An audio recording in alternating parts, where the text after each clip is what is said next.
Hello, my fellow researchers and my dear friends, but unknown to everyone. This is Dr. M. Thirumavalavan, working as a professor in the Department of Chemistry, Saveetha Engineering College, India. I'm very much pleased to share this video with you all.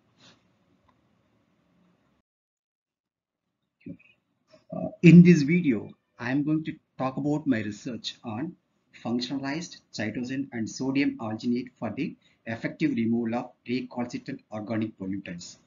These cytosine and sodium alginate are very effective for various applications. They can be used for pollution treatment. That is why we have chosen this topic and we have published these results in International Journal of Biological Macromolecule. Let me start with the small introductions.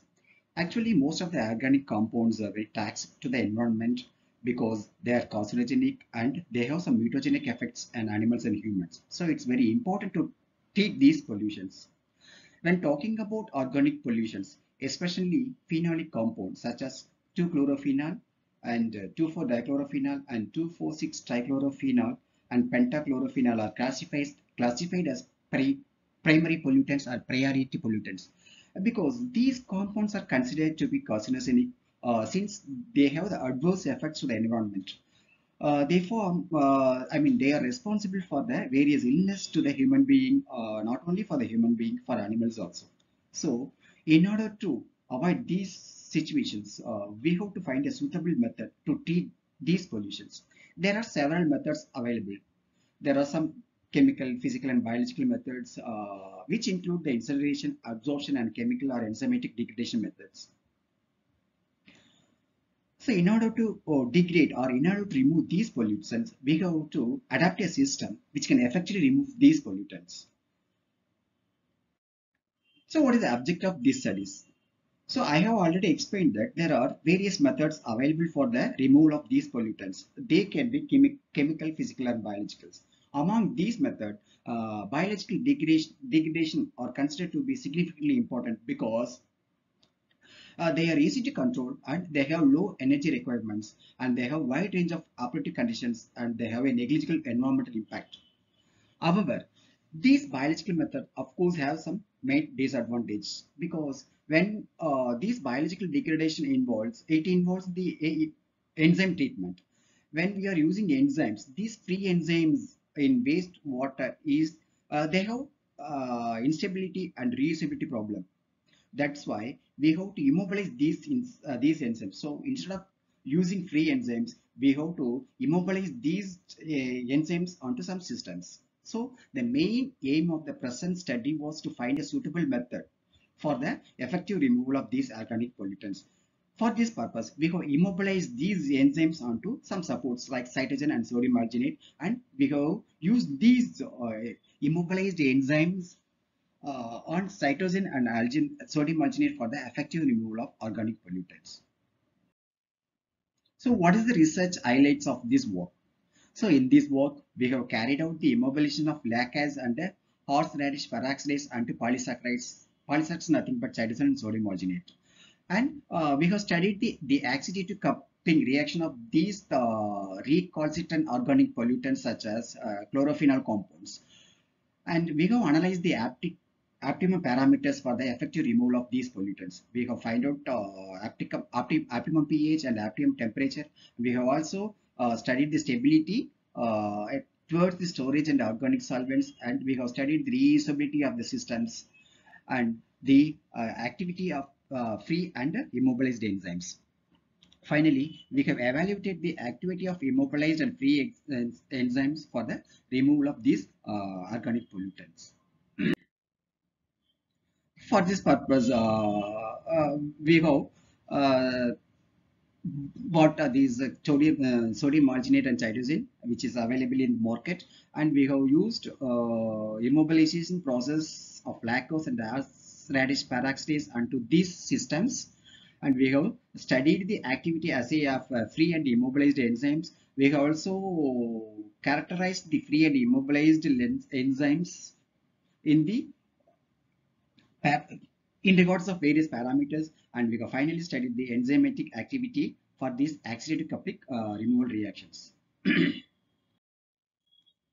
When come to results and discussions, uh, during the formation of enzyme immobilization or immobilized enzymes, there are several factors which can determine the activity or which can determine the stability of the process.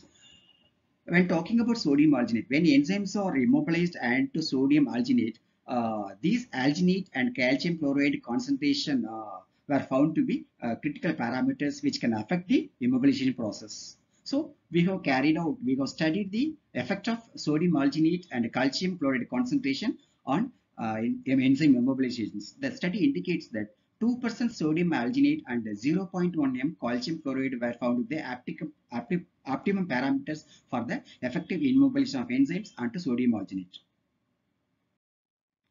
Regarding to cytosine, when enzymes are immobilized onto cytosines, these cytosines before immobilization, they undergo some cross-linking process. So these concentration of cross-linking agent, it plays a major role. So in this, from this figure, we can say that when 1% glutaraldehyde was used as the cross-linking agent, then there was an effective enzyme immobilizations. This is due to the possible reason that beyond 1%, there is a leakage of enzymes from the surface because of the optimum number of free amino groups on the surface of lacase and radish peroxides. And also, it was explained that the activity recovery that can be obtained within 12 hours by using these immobilized enzymes onto cytosine. This figure shows the surface analysis of the systems which we have used. At optimum conditions, the lacase immobilization produced microcapsules with a spherical shape and a smooth surface as shown in figure 3. The SEM micrograph showed that these microcapsules also have some particle size. It was suggested that the immobilization of lacase and acid peroxide onto small microcapsule might have greater advantage for the effective removal of these organic pollutants. And this figure shows the effect of pH. So in order to study the effect of pH, we have carried out this enzyme immobilization and this removal process at a pH range, various wide range of pH. The results indicates that the pH activity profiles of the immobilized and free enzymes are almost similar. That indicates that there is no difference between the free enzyme and immobilized enzymes. However, the free enzymes, they showed a small shift of activity towards the higher pH. However, it was more difficult to make the changes both in the activity and structure of the lactase and acid peroxide, since these enzymes are entrapped into the systems because they are not mobilized. They are not mobilized. Because of this, it was very difficult to make these changes. So the maximum enzymatic activity for free and immobilized enzymes are almost same as we have already told. Based on the study, so it was suggested that the immobilized enzymes were lesser sensitive to the pH when compared to the free enzymes, because these free enzymes showed slight changes towards the higher pHs, whereas but at almost all pHs, these immobilized enzymes showed the same activity. This figure shows the effect of temperature.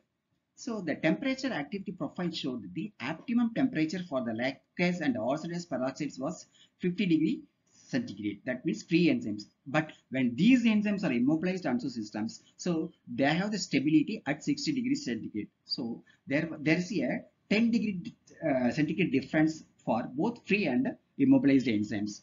And it further conveyed that the activities of the lactase and acid peroxides were strongly dependent on temperatures. Unlike pH, these immobilized enzymes are strongly dependent on pH. In this study, the activity loss of the immobilization enzymes were found to be less when compared to the free enzymes. This study shows the various removal of various organic pollutants. From this figure, it was found that among these chlorophenol compounds, TCP shows the higher activity. They have the maximum removal tendency. When compared to these three, the TCP was almost removed. Almost 80% of the TCP was almost removed within 6 hours. Wait, 6 hours. Thus, depending upon the various systems, depending upon the enzymes we have used, the removal activity can be varied. This figure shows the kinetic parameters of the systems. As I have already explained, this TCP show the increased rate order, which is in both cases. The TCP trichlorophenol showed the maximum rate constant for the removal of organic pollutants. Thus, we can suggest that among these three enzymes, TCP has the higher removable rate. So there's some mechanism involved in this study. What could be the mechanism? Generally, these phenolic compounds can be catalyzed by enzymes through one electron accelerations, in which these enzymes can be oxidized at the substrate, and the molecular oxygen can act as an acceptor. So in this study, the lactase and peroxide catalyst oxidation process of chlorophenol compounds were explored, and these organic pollutants, these chlorophenol compounds can be coupled with each other via carbon-carbon single bond or carbon-oxygen-carbon single bond by generating humic-like polymers. This is the mechanism. This is general mechanism involved in the oxidative coupling of these organic compounds or these phenolic compounds. So thus I have concluded with the following points. Actually, the enzymes which are immobilized, they have the wide range of pH and temperature, and they have favorable activity recovery, and they have the maximum large adsorption capacity of enzymes when compared to the free enzymes. That is the purpose of immobilization of these enzymes. By using these immobilized enzymes, around 90% of the chlorophenol compound can be easily removed at the end of 6 hours. The removal efficiency of dichlorophenol, trichlorophenol, and PCP were 77%, 90%, and 83% respectively. The rate constant of the first order reaction by lactase were arranged as 0.3, which for TCP, which is greater than DCP, which is 13 hours, and for PCP it was 0.11. The rate similarly, the rate constant for the HRP was in the same order. TCP showed the highest removal rate. Thus, the removal of TCP was found to be highest among these chlorophenol compounds. And almost by using mass spectroscopy, LC mass, it was found that the major product could be humic-like polymers. Thus, we have carried out a system which can very efficiently remove the organic pollutants. And thank you so much for your kind attention.